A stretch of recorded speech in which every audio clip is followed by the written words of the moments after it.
What's up, guys? Welcome back to one more episode of Askamentor, and this is an episode which we are continuing from our yesterday's episode. So the question is this. Let me put the question up. The question is, what is growth mindset? So if you're not watched it, please go to our YouTube channel and you can watch the first part of this show. So Sovan, go ahead. Yes, so Kashyap, this is continuation to yesterday's conversation on growth mindset. So yesterday I covered two very important points. Today I'm going to talk about three more points which are very important for growth mindset. Now, when we bring a startup into context, right?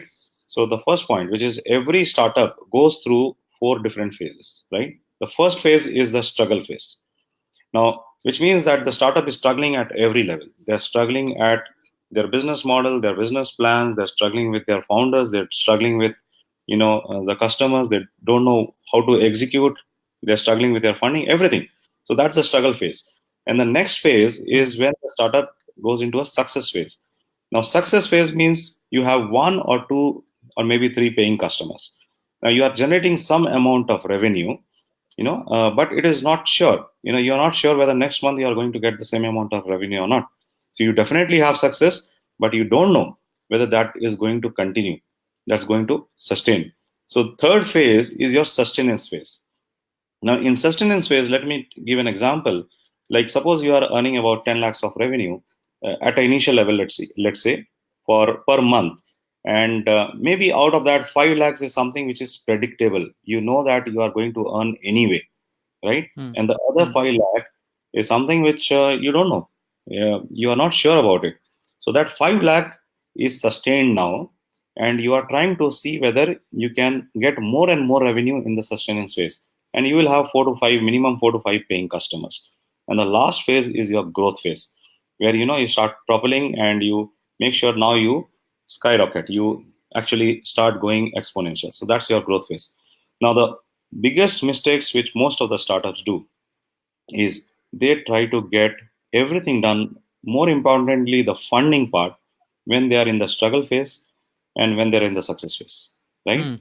So And typically, yeah. So typically, startups think the best way to escape from my struggles is to get some external funding. Does it ever happen? absolutely, no, it doesn't happen. And in fact, the moment you approach an investor during those two phases, which is your struggle phase and your success phase, your investor gets to know that you are in that phase. Even when you go to a customer for business, your customer also understands and gets to know that you are in those two phases, right? Now, when we talk about the growth mindset, what I'm trying to mention here is that no matter whatever happens, if the startup founders decide that I will implement my strategy, I will move to the sustenance phase, and then I will go for funding. So when you have that kind of a mindset, when you have that kind of a thought process, automatically your funding comes, right? So that's the most important point. That's the key here, right? So Hmm. that is growth mindset.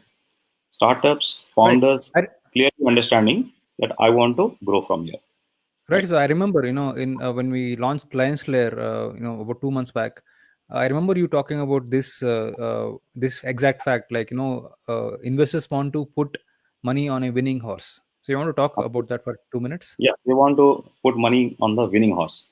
Now, to just to give example, let's take example of an employee who has a lot of skills, lot of knowledge, and thinks that I'm going to make it. I'm going to be the best performer. And eventually, what happens that when you talk about just the skills part and the knowledge part, you are actually replaceable, because somebody with the same amount of skills, same amount of knowledge that you have, but that person is brought in with a lower salary, you are actually replaceable. Now, what is not replaceable is if I have a commitment, okay, which is much more important than just having the skill and the knowledge. If I have very high commitment and people cannot match my commitment, then I cannot be replaced. Now, when we go through these four phases, the second very important point here is that do I have the commitment to make sure that I'm moving from the struggle phase to the success phase and then to the sustenance phase? So that commitment is going to the very key here.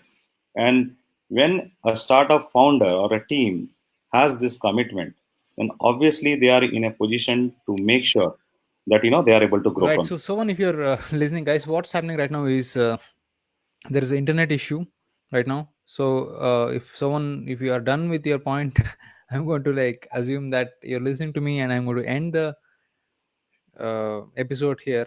And if we need to do this one more time, we'll try to do that. So, guys, if you're watching this is Ask a Mentor, and if you found this useful, please leave a comment below. We'd like to know what you think about what we discussed today. And if you know some examples about startups who are going through this phase, you want to talk about that, you let us know. So guys, until next time, have fun and take care. Take care. Bye bye.